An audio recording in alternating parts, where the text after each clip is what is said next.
दोस्तों, हमारे ये संसार कई अनसुलझे रहस्यों का जखीरा है, जहां कुछ रहस्य तो सुलझा लिए जाते हैं तो कुछ आज भी पहेली बने हुए हैं। इसी कड़ी में आते हैं कुछ ऐसे प्राचीन शहर जिनका ना किसी को आता है और ना ही पता।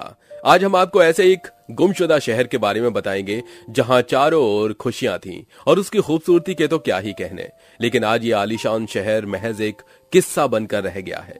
जी हां, अमेज़न जंगल में एक ऐसा रहस्यमयी शहर है जिसके बारे में बहुत कम लोग जानते हैं। कहते हैं ये शहर सोने से बना हुआ था, जो अमेज़न के जंगल में गुप्त तरीके से छिपा है, और इस शहर को ढूंढने में कामयाब होने वाले लोग दोबारा कभी अपने घर लौटकर नहीं आए। आखिर क्या है इस सोने की नगरी की कहानी, आइए विस्तार से जानते हैं। हम जिस रहस्यमयी शहर की बात कर रहे हैं, the lost city of Z के नाम से जाना जाता है। इस शहर की मौजूदगी का संबंध पर्सी हैरिसन फॉसेट नाम के एक ब्रिटिश व्यक्ति से है, जो अपने समय में एक ऑफिसर, वास्तुकार और जियोग्राफी की भूमिका निभा चुके हैं। पर्सी फॉसेट का जन्म 18 अगस्त 1867 को इंग्लैंड में हुआ था, जिनका यह दावा और यकीन था कि अमेज़न जंगल में एक रहस्यमयी शहर है।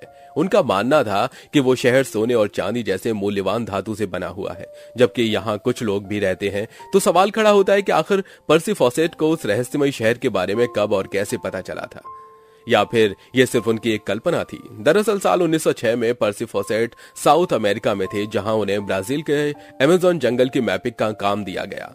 इस दौरान पर्सी फॉसेट ने जंगल का दौरा किया था और उन्होंने दावा किया कि उन्हें जंगल में 62 फुट लंबे जाइंट एनाकोंडा के मौजूदगी के सबूत मिले हैं, लेकिन उनकी टीम इतने बड़े एनाकोंडा को ढूंढने में कामयाब नहीं हो पाई थी। पर्सी फॉसेट ने दावा किया था कि अमेज़न के जंगल में कई रहस्यमय और बड़े जीव रहते हैं, जो इतने खतरनाक और जहरीले हैं कि किसी इंसान की जान ले सकते हैं। पर्सी फॉसेट को अमेज़न जंगल को लेकर दिलचस्पी बढ़ने लगी और उन्होंने नेशनल लाइब्रेरी ऑफ ब्राजील का दौरा किया, जहां उन्हें एक बेहद पुरानी मैन्युस्क्रिप्ट 512 मिली थी। यह हाथों से लिखी गई 10 पन्नों की एक किताब थी, जिसमें यह बताया गया था कि सन 1753 में पुर्तगालियों के एक ग्रुप ने अमेज़न जंगल में प्राचीन शहर को खोजा था, जो देखने में बहुत ही खूबसूरत और अमीर था, लेकिन उस लेख के पन्ने काफी पुराने हो चुके थे, इसलिए उसमें रहस्यमय शहर की सटीक लोकेशन संबंधित जानकारी नहीं मिल पाई थी।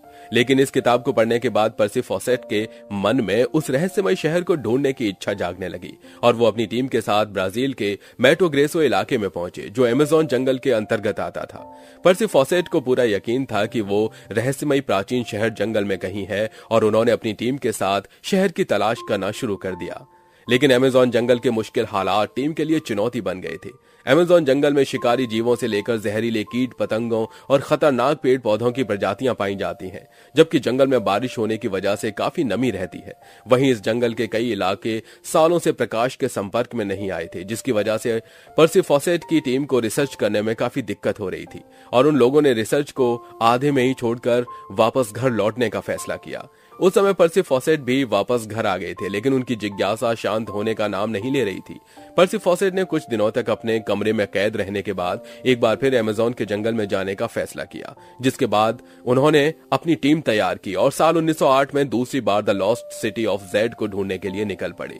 लेकिन अमेज़न के घने जंगल में एक गुमनाम शहर को ढूंढना घास के ढेर में सुई ढूंढने जैसा था, जिसकी वजह से कुछ दिनों तक जंगल में भटकने के बाद पर्सी फॉसेट की टीम ने हार मान ली और वो वापस अपने घर लौट आए। लेकिन पर्सी फॉसेट के दिमाग में लास्ट सिटी ऑफ जेड को ढूंढने का भूत सवार हो गया था, इसलिए उन्होंने साल 1910 में तीसरी बार अमेज़न के जंगल में अपनी रिसर्च शुरू की। इस बार वे अलग रास्ते से जंगल में दाखिल हुए थे, लेकिन उन्हें रहस्यमयी प्राचीन शहर खोजने में सफलता नहीं मिल पाई। दोस्तों, आज भी अमेज़न के जंगल अपने अस्तित्व को छिपाए हुए हैं, लेकिन इस शहर को ढूंढ पाना या यहां तक पहुंच पाना हर किसी के बस की बात नहीं है।